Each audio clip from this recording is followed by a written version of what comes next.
Well, one of the really difficult things to learn when you're down and out is how far you're down, because it's humiliating. I was ill recently, and when I started to recover, I couldn't really button my shirts. I had to learn to do that again. I had forgotten how to put my hands on keyboard.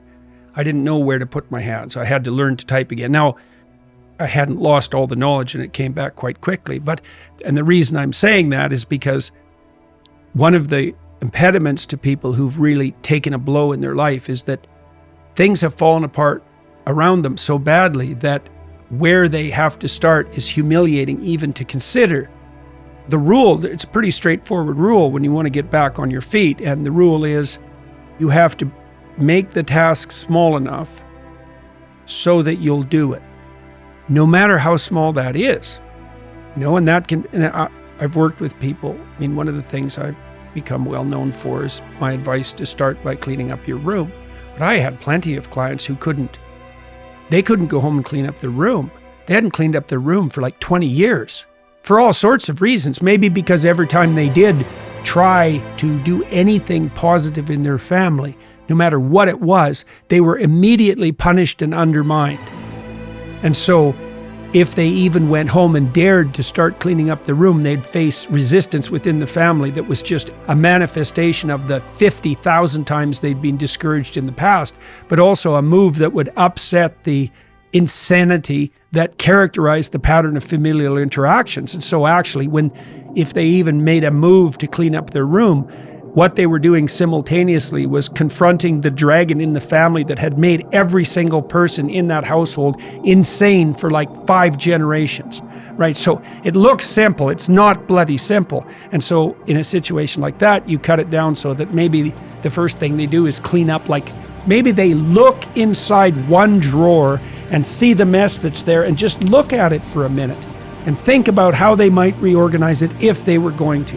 When people are very down and out and they decide to make a move forward, in some ways they're facing the whole panoply of problems that confront them in the guise of that single problem, right? It's all lurking behind it, right? It's like, they see the tip of a reptile's tail outside a gigantic closet, let's say, and they look and they think, well, that's just the tip of a tail. What harm can it do me? But it's connected to the whole damn beast. And the advantage to that is that if you make that first step forward, you're actually advancing in the face of all that opposition. The disadvantage is that the first task seems so small that you literally have to be on your knees to be humble enough to lower yourself to take that first step.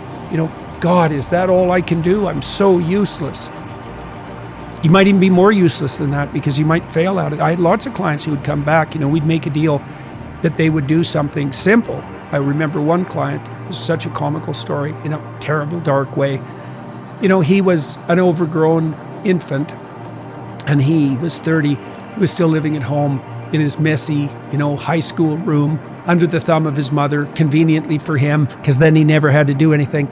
So the first step for him was to vacuum the carpet in his room. Come back next week after having attempted this.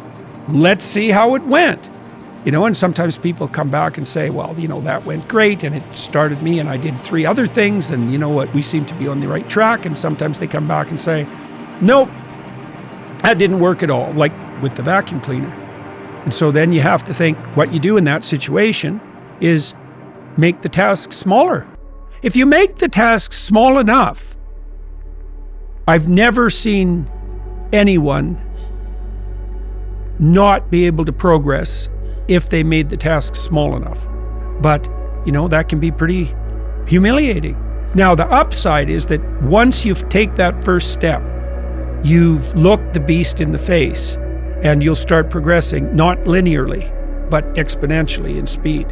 So what's cool is that it doesn't really matter how small that first step is because it'll start doubling, and anything that doubles grows unbelievably quickly. And so that's a very useful thing to know too. And that's true when you're learning anything new. It's like you'll feel like an imposter, you'll feel like a fool because you are, and you'll think I'll never get there, and the destination might look very distant. But if you take a sufficiently small first step and get the ball rolling, you can be cruising along at a pretty good rate.